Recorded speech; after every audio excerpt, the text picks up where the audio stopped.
The iPhone Pro is a legitimate camera for high-end professional work. While it has carried the Pro name since the iPhone 11, released in 2019, the 15 Pro, released in 2023, was the first model widely considered as a suitable professional video camera.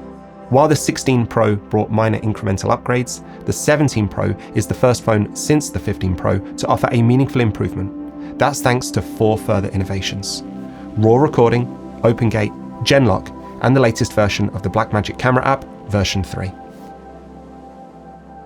The iPhone 17 Pro can now record RAW video. As the term RAW is used so widely, it's good to be more specific. In this instance, that means unprocessed data from the sensor that has not been debayed. The Apple ProRes RAW codec is used to compress and store that data. While these features are accessible through other apps like Final Cut Pro Camera, we will be demonstrating them on the Blackmagic Camera app. ProRes RAW is enabled from the Record menu under Codec. Shooting RAW provides a high-quality image that in some scenarios is more malleable in post-production. But because no processing is applied to the image, it does have the following implications. 1. There's no image stabilization. That requires processing. So standard, cinematic, and extreme mode are not available. This is an issue when shooting handheld, as the phone is so light and has very little inertia that shake is very apparent even on the 1x lens. This side-by-side shows RAW without stabilization versus ProRes 422 with stabilization. 2. Higher noise. Most cameras apply noise reduction before encoding. Additionally, codecs like H.264 and H.265 often further reduce noise.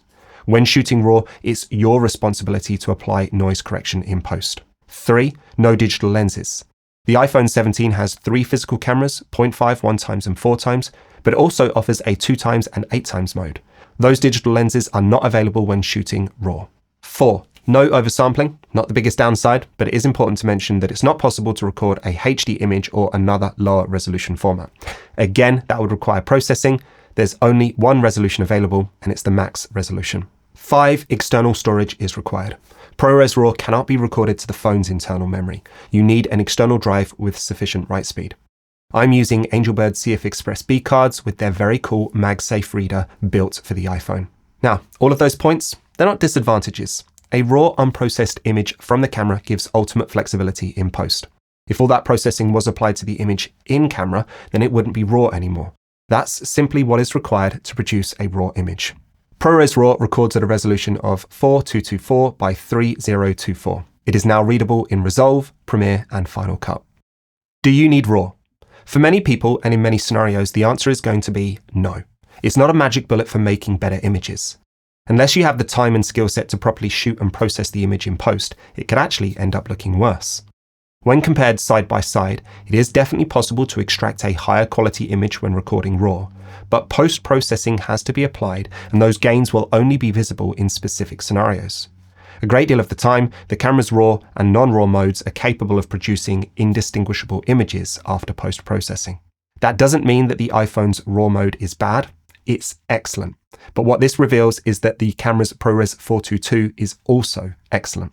Interestingly, one of the advantages of the 17 Pro's RAW is not actually the RAW image. Similar to Apple Log, it's that it unlocks additional functionality in the camera. Outside of RAW, the highest resolution you can record has a width of 3840, although confusingly, in Blackmagic's menus, that's advertised as 4K instead of UHD. In RAW, both the 4K and OpenGate modes are 4224 pixels wide.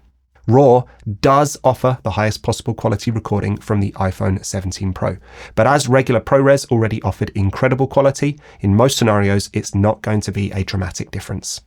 RAW works on all the rear cameras, but does not work on the front camera.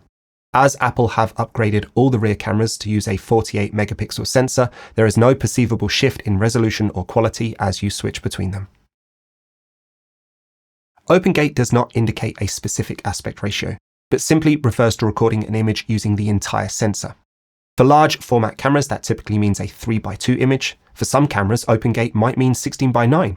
In the case of the iPhone Pro 17's rear cameras, it means a 4:3 image. To enable OpenGate recording, you must first switch to ProRes RAW. OpenGate is only accessible when shooting RAW. Now I can choose OpenGate in the resolution menu. It's available on all 3 of the rear cameras. Genlock is a feature that's typically only found on high-end cinema and TV cameras. It's almost unheard of to see in a camera that costs only $1,200. That's not because it's an inherently expensive technology, it's just simply not something that consumers or even prosumers often need.